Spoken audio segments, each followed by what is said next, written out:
တန်ချိန်25တန်ရှိတဲ့ Fighter Jet တစ်စင်းဟာတနာရီမိုင်150ကျော်အရှိန်နဲ့လေယာဉ်သမောပေါ်ကိုဆင်းသက်လာပါတယ်။ဒါပေမဲ့စက္ကန့်2စက္ကန့်အတွင်းမှာပဲအဲ့ဒီလေယာဉ်ကိုရပ်တန့်စေတဲ့အရာကတော့လက်တစ်ဖက်နဲ့တင်တော့ကင်နိုင်တဲ့တာမဏီကျိုးတစ်ချောင်းသာဖြစ်ပါတယ်။ဒီကျိုးရဲ့နောက်ွယ်မှာဘယ်လိုနည်းပညာတွေဖုံးကွယ်နေသလဲ။ဘာကြောင့်ဒီစနစ်က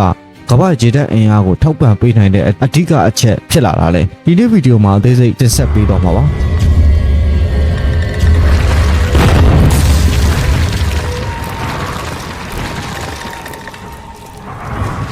မင်္ဂလာပါကျွန်တော်တို့ channel ကနေပြန်လည်ကြိုဆိုလိုက်ပါတယ်ဒီဗီဒီယိုမှာတော့ American ရေတပ်လေယာဉ်သမောပေါ်ကိုတနာရီမိုင်150ကျော်အရှိန်နဲ့ဆင်းသက်လာတဲ့ Fighter Jet တစ်စင်းကိုတမ်လီကျိုးတစ်ချောင်းကဘယ်လိုရပ်တန့်နိုင်တဲ့ဆိုတာကိုအသေးစိတ်ရှင်းပြပေးထားပါတယ်ဆိုတော့စိတ်ပါဝင်စားသူမိတ်ဆွေများအနေနဲ့အဆုံးထိလိုက်ပါကြည့်ရှုပေးကြဖို့တောင်းဆိုလိုက်ပါတယ်ကျွန်တော်ကတော့အစီအစဉ်တစ်ဆက်သူကိုပီဆိုးပဲဖြစ်ပါတယ်ဒါအမေရိကန်ရှစ်တပ်မှာအန်ဒီရဲ့အများဆုံးတမ်လီကျိုးတစ်ချောင်းပဲဖြစ်ပါတယ်။တန်ချိန်25တန်လေးတဲ့ဂျက်လေယာဉ်တစ်စင်းကလေယာဉ်သမောဘက်ကိုတနာရီမိုင်150နှုန်းနဲ့ပြန့်ထန်စွာဆင်းသက်လိုက်ပါတယ်။အဲ့ဒီလေယာဉ်ကိုတားဆီးလိုက်နိုင်တဲ့တစ်ခုတည်းသောအရာကတော့လက်တစ်ဖက်ထဲနဲ့တောင်ကင်ဆုပ်လို့ရနိုင်တဲ့တမ်လီကျိုးတစ်ချောင်းပဲဖြစ်ပါတယ်။2စက္ကန့်ကြာမှတော့ဂျက်လေယာဉ်ရပ်တန့်သွားပြီးအစိမ်းအောင်အင်ဂျင်ဝတ်ဆင်ထားတဲ့သမောသားတူကလေယာဉ်စီကိုတနမမအပြေးလွှားသွားနေပါတယ်။နောက်ထပ်ဂျက်လေယာဉ်တစ်စင်းမဆင်းသက်မီသူ့မှာစက္ကန့်35စက္ကန့်ပဲအချိန်ရပါတယ်။လေယာဉ်ဆင်းသက်မှုကိုအနှိမ့်ပြခွင့်နဲ့ကြည့်လိုက်ကြရအောင်။ဂျက်လေယာဉ်ကတင်မောနောက်ပိုင်းကိုအရှိန်အပြည့်နဲ့ဖြတ်တန်းသွားခဲ့ပါတယ်။အကြောင်းကတော့ညင်သာဆင်းသက်ဖို့ဆိုတာဘယ်တော့မှသူ့ရဲ့အစီအစဉ်မဟုတ်ခဲ့လို့ပါပဲ။လေယာဉ်ရဲ့ခြေသီးဟာတမ်လီကျိုးတွေကိုပုတ်ဆွဲသွားပြီးမိဘတွေထွက်ပေါ်လာတဲ့နောက်စင့်တဲ့ကရိယာမှာတန်းထားတဲ့တမ်လီကျိုး၄ချောင်းနဲ့ကတတိယမြောက်ကျိုးကိုတွားရောက်ချိန်မိလိုက်ပါတယ်။ကျိုးကရက်လေရင်ရဲ့အနောက်မှာကွင်းဆက်ကြီးနှစ်ခုအဖြစ်ရုပ်တရက်ရုံထွက်သွားပြီးလေရင်မှုလေတစ်ချက်မရှူထုတ်မိမှာပဲလေရင်တစ်စင်းလုံးရဲ့အလေးချိန်တစ်ခုလုံးအဟုန်နဲ့ရပ်တန့်သွားခဲ့ပါတယ်။လေရင်မောင်းကန်းတွင်းမှာတော့လေရင်မှုကကပတ်တန်ကြောင်မျက်စိပြားထွက်မတက်အရှိန်နဲ့ဆွတ်ကတ်ခံလိုက်ရပါတယ်။တင်မောကုန်းဘက်ပေါ်မှာတော့အဲ့ဒီရိုက်ခတ်မှုကနားနဲ့မဝင်ခင်ဖနက်ကနေတစ်ဆင့်ခန္ဓာကိုယ်စီအရင်ရောက်ရှိလာပါတယ်။တင်မောသားတွေကဒီလိုကျိုးနဲ့ဖမ်းဆွဲတာကိုတက်လို့ခေါ်ကြပြီးဒီတစ်ချိန်မှာတော့ကုန်းဘက်အရှည်315ပေကိုအသုံးပြုခဲ့ပါတယ်။ပုံမှန်လေစိတ်တစ်ခုမှာချက်လေရင်တဲ့အရှိန်လျှော့ဖို့တမိုင်ထက်မကလိုအပ်တာဖြစ်ပါတယ်။ဒါပေမဲ့ဒီလေရင်တွေကတော့မြို့ပြကွက်တစ်ခုတည်းတိုးတောင်းတဲ့တမ်မလီကုန်းဘက်အတိုလေးပေါ်မှာရပ်တန့်လိုက်ရတာဖြစ်ပြီးအဲ့ဒီကုန်းဘက်အောက်မှာပင်လယ်ရေပြင်ကြီးကလှုပ်ရှားနေတာပါ။ပင်လယ်ကြီးကဆင်းသက်မှုတိုင်းမှာပါဝင်ဆုံးဖြတ်ခွင့်ရှိနေပါတယ်အကြောင်းကတော့တာယာတဲ့နေမျိုးမှာတော့တင်မောနောက်ပိုင်းဟာနိုင်ကြည်မြင့်ကြီးဖြစ်နေလို့ပါပဲကုန်းဘက်ပေါ်ကိုတေချာကြည့်လိုက်မယ်ဆိုရင်အလုံးလုံးပုံပရိယေကိုစတင်တွေ့မြင်ရပါလိမ့်မယ်တင်မောနောက်ပိုင်းကနေအစင်လိုက်အမှတ်တမဲ့အမှတ်စင်တက်ထားတဲ့ကျိုးလေးချောင်းကန့်လက်ပြရှိနေပြီးကျိုးတစ်ချောင်းချင်းစီကိုအကွေးပုံစံတာမလီစပရင်တွေပေါ်မှာငါးလက်မခန့်မြှောက်တင်ထားတာကြောင့်ချိတ်တီးကအောက်ကနေအလွယ်တကူရှောဝင်သွားနိုင်ပါတယ်လေရင်မှုတွေဟာတတိယမြောက်ကျိုးကိုရည်ရွယ်ချက်ရှိပြတ်မှတ်ထားကြတာပါအကြောင်းကတော့ပထမမြောက်ကျိုးကိုထိဖို့နှိမ့်ဆင်းလာတာဟာတင်မောနဲ့အလွန်ဒီကတ်စွာဆင်းသက်လာရလို့ပါပဲအမေရိကန်ရေတပ်က1920ပြည့်လွန်နှစ်တွေကတည်းကဒီနီးရန်နဲ့လေရင်ဆင်းသက်ခဲ့တာဖြစ်ပြီးဒီသဘောတရားကဘယ်တော့မှမပြောင်းလဲခဲ့ပါဘူးဂျိတ်တစ်ခုကျိုးတစ်ချောင်းနဲ့မြဲမြံစွာထိန်းချုပ်ထားနိုင်တဲ့တန်မာတဲ့ဆယံတရားတစ်ခုပါပဲအဲ့ဒီအရှိန်နဲ့လာနေတဲ့ရက်လေရင်ကိုဖမ်းဆွဲရတာကပြေးထွက်နေတဲ့ခွေးတစ်ကောင်ကိုလေပင်ကျိုးကနေလက်တစ်ချောင်းနဲ့ဖမ်းဆွဲရတာနဲ့တူပါတယ်ဒါပေမဲ့စမ်းကြဲတဲ့အချက်တစ်ခုကတော့ရှိပါတယ်ကျိုးကလေရင်ကိုရပ်တန့်လိုက်တာမှန်ပေမဲ့တကယ်အလုပ်လုပ်တာကတာမလီကုန်းဘက်6ထပ်အကွာဝေးမှာရှိတဲ့အရာတစ်ခုကပြုတ်လုပ်ပေးတာပါဒါကိုတီးဖို့ကျိုးရဲ့လမ်းကြောင်းတိုင်းလိုက်ကြည့်ကြရအောင်ကျိုးကကုန်းဘက်အစွန်းစီထိသွားပါတယ်တောင်ကျိုးလိုက်ပြီးတင်မောအောက်ဘက်စီကုန်းရှိုးဆင်းသွားပါတယ်ဆင်းတဲ့ရေကရိယာရဲ့အောက်မှာယထာတွဲစာလောက်ရှည်ရှားတဲ့ဆယံရာကြီးကရှိနေပါတယ်လေရင်ဖမ်းဆွဲတဲ့အချိန်မှာတော့အဲ့ဒီအခန်းကတင်မောပေါ်မှာအတန်အတိုးဆုံးနေရာတွေကတစ်ခုဖြစ်လာပါတယ်အဲ့ဒီအောက်ကဆက်အော်ပရေတာတွေဟာသူတို့ဖမ်းဆွဲလိုက်တဲ့ဂျက်လေရင်ကိုဘာမှမမြင်တွေ့ရပါဘူးသူတို့ကတုံခါမှုကိုပဲခံစားရတာပါကုန်းဘက်တမ်လီပြားတွေကနေတဆင့်ခံစားရပြီးတိုင်းနာရေးကရိယာကနေဖတ်ရှုရတာဖြစ်ပါတယ်သူတို့ထိန်းသိမ်းရတဲ့ဆက်ကအထက်ကုန်းဘက်ပေါ်ကကျိုးတစ်ချောင်းချင်းစီအတွက်17လုံးစီနှီးပါရှိကြတာပါအထက်ကကျိုးနဲ့ချိတ်ထားတဲ့ဒုတိယကေဘယ်ကျိုးဟာကြီးမားတဲ့စက်တီးအစုဝေးကြားလေးကနေအတန်ကျဲလောင်သွားနဲ့ရုံထွက်သွားပါတယ်အဲ့ဒီစက်တီးတွေကကြီးမားတဲ့ပစ္စတင်ကိုဟိုက်ဒရောလစ်အရည်တွေပြည့်နေတဲ့စလင်နာစီတွန်းထုတ်လိုက်ပါတယ်အဲ့ဒီဟိုက်ဒရောလစ်အရည်တွေကအပေါက်ငယ်တစ်ခုစီကလွဲလို့တခြားထွက်ပေါက်မရှိပါဘူး။ဒါဟာလေရင်တားဆက်ဖြစ်ပြီးရေတပ်တင်တန်းလက်ဆွဲစာအုပ်မှာ၎င်းရဲ့လှုပ်ဆောင်ချက်ကိုစာတကြောင်းနဲ့ဖော်ပြပေးထားပါတယ်။လေရင်စစ်တပ်မှုရဲ့ပြင်းထန်တဲ့အရှိန်အဟုန်အားလုံးဟာအပေါက်ငယ်လေးတစ်ခုကနေရုံထွက်သွားတဲ့အရည်တွေဖြစ်သူပြောင်းလဲသွားသည်ဆိုပြီးဖြစ်ပါတယ်။ပေါင်9000လေးတဲ့လေရင်ရဲ့အရှိန်အဟုန်ဟာတာမလီပိုက်တွေထဲမှာအပူနဲ့ဖိအားဖြင့်ပြောင်းလဲသွားပြီးအထက်ကုန်းဘက်ပေါ်ကဂျက်လေရင်ဟာညင်သာသွားရပ်တန့်သွားပါတယ်။ ကျောင်းဘတ်ကအရွယ်စားကြီးတဲ့စေထုတ်ပြုံကြီးတစ်ခုထဲမှာရက်လီရင်ဟာလက်ညှိုးဖြစ်ဆောင်ရွက်လိုက်ရလို့ပါပဲဒါပေမဲ့အဲ့ဒီဘားပေါက်ကပုံသေးမဟုတ်ပါဘူးလေရင်အမျိုးအစားတစ်ခုစီအတွက်စက်တင်တစ်ခုစီရှိနေတာကြောင့်လေရင်စစ်သက်မှုမတိုင်မီတိုင်းမှာတစုံတစ်ယောက်ကပြောင်းလဲပြရပါတယ်ဒါကြောင့်လေရင်ဖန်ဆွဲမှုတွေလေရင်စစ်သက်မှုတွေကြားမှာနောက်လာမယ့်လေရင်အမျိုးအစားကိုအတန်ဆက်ဆက်ကနေအကြောင်းကြားပေးပါတယ်ကုန်းဘက်အောက်မှာတော့ operator ကဘားကိုကိန်းဂဏန်းတစ်ခုစီကိုလှည့်ပေးရပြီးကုန်းဘက်ပေါ်မှာတော့လေရင်တားဆက်အရာရှိကစက်တင်မပြီးမချင်းကုန်းဘက်ကိုမရှင်းသေးကြောင်းအချက်ပြထားရပါတယ်။စဉ်းသက်မှုတိုင်းမှာနေ့စဉ်စက္ကန့်60ကြာပြုလုပ်ရပါတယ်။အဲဒီကိန်းဂဏန်းဟာအလေးချိန်စက်တင်မှဖြစ်ပါတယ်။လေရင်မျိုးစားတိုင်းကတင်မောနောက်ပိုင်းကိုမဖြတ်တန်းခင်မှာသူ့ရဲ့ခန္ဓာရည်အလေးချိန်ကိုသတ်မှတ်ထားပြီးသားဖြစ်ရပါမယ်။လေရင်အလွတ်တစ်စင်းနဲ့လက်နက်အပြည့်တင်ထားတဲ့လေရင်တစ်စင်းကအလေးချိန်တန်ပေါင်းများစွာကွာခြားနိုင်ပါတယ်။အမတ်စင်ပျော်လွန်ရင်လေရင်ဟာကုန်းဘက်ကျော်သွားပါလိမ့်မယ်။တင်လွန်ရင်တော့တမ်မလီကျိုးကတိုက်ခိုက်ခံရပါလိမ့်မယ်။အချိန်နဲ့လာတဲ့ဘောလုံးကိုဖမ်းတာနဲ့ကျဲဥတစ်လုံးကိုမကွဲအောင်ဖမ်းတာကအင်အားသုံးပုံချင်းကွာခြားသလိုပါပဲ။ဒါဟာရေတက်ကလက်ဆွဲစာအုပ်တွေက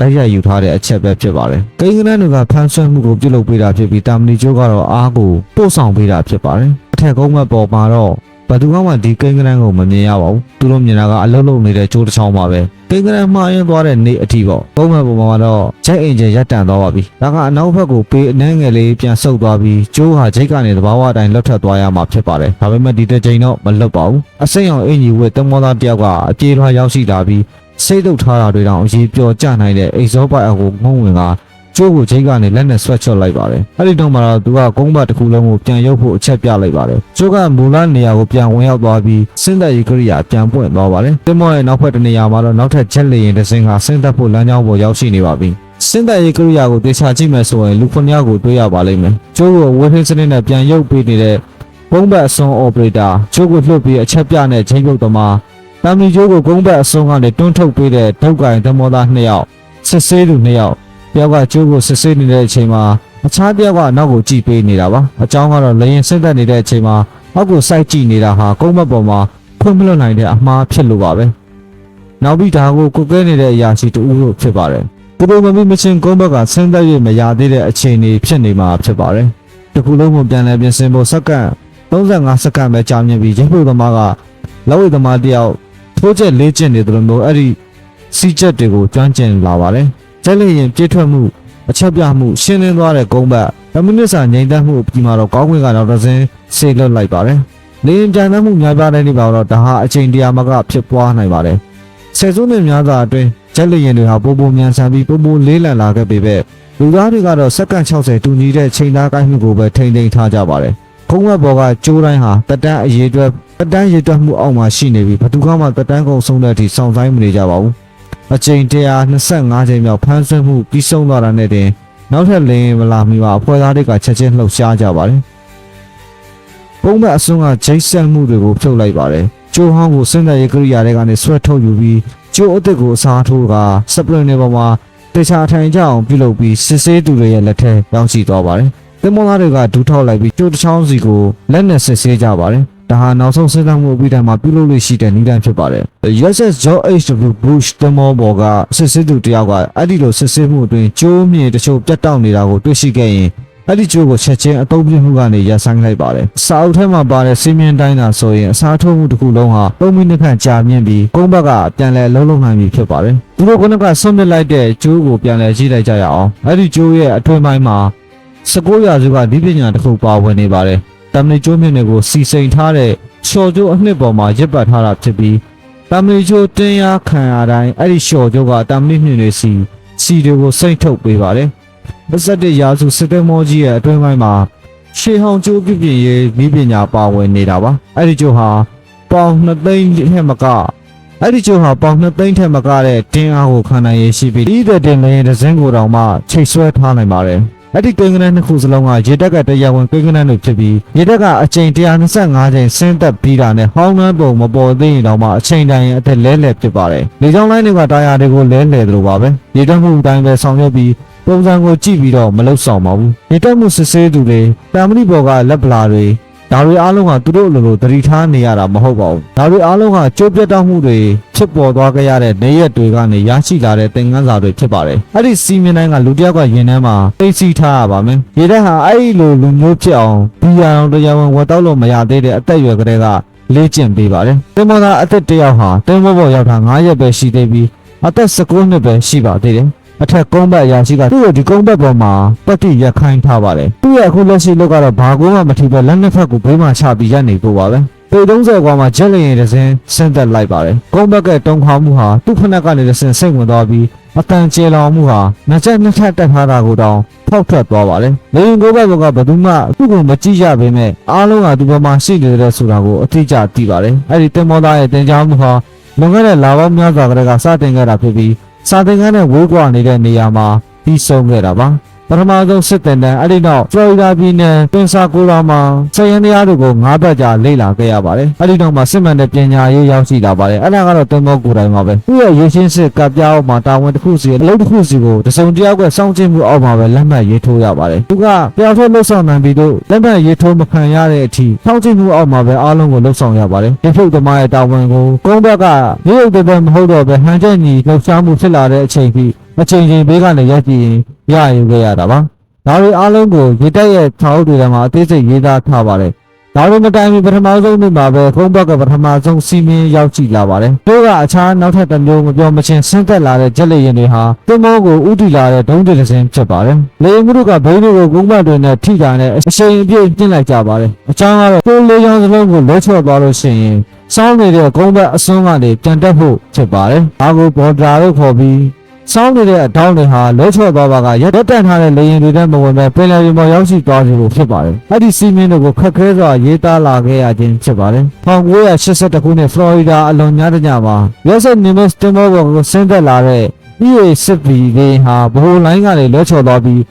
ရက်တက်ထားတဲ့ဟယ်လီကော်ပတာကိုတိုက်မိပြီးတဲ့နောက်အရှိဘက်မှာရပ်ထားတဲ့လေရင်တွေနဲ့ဝင်ရောက်သွားခဲ့ပါတယ်။ပြီးတော့မိနစ်80အတွင်းတင်းတက်နိုင်ခဲ့ပြီးတင်မောဟာ2ရက်အတွင်းပင်လယ်ပြင်စီပြန်လဲထွက်ခွာနိုင်ခဲ့ပါတယ်။ဆယ်စုနှစ်များစွာကြာတဲ့တိုင်အောင်အဖွဲ့သားတွေကအဲ့ဒီညကတေဆုံးသူတွေရဲ့အမည်တွေကိုမိသားတိုင်းမှာခေါင်းလုံးထိုးပြီးကျေလောင်စွာဖတ်ရှုခဲ့ကြပါတယ်။အစင်းရောင်အင်ဂျီကိုတင်မောသားအတစ်ဟာတင်မောပေါ်ရောက်လာတဲ့ပထမပတ်မှာပဲဒီအကြောင်းကိုကြားသိခဲ့ရပါတယ်။ဒါပေမဲ့တင်တန်းကဆက်ရန်တရားတွေကိုပဲတင်ပေးတာဖြစ်ပြီးသုံးဘက်ကတော့ရန်သူတွေကိုတင်ပေးတာပါ။ပထမဆုံးရန်သူကတော့မမြင်ရတဲ့ရန်သူပဲဖြစ်ပါတယ်။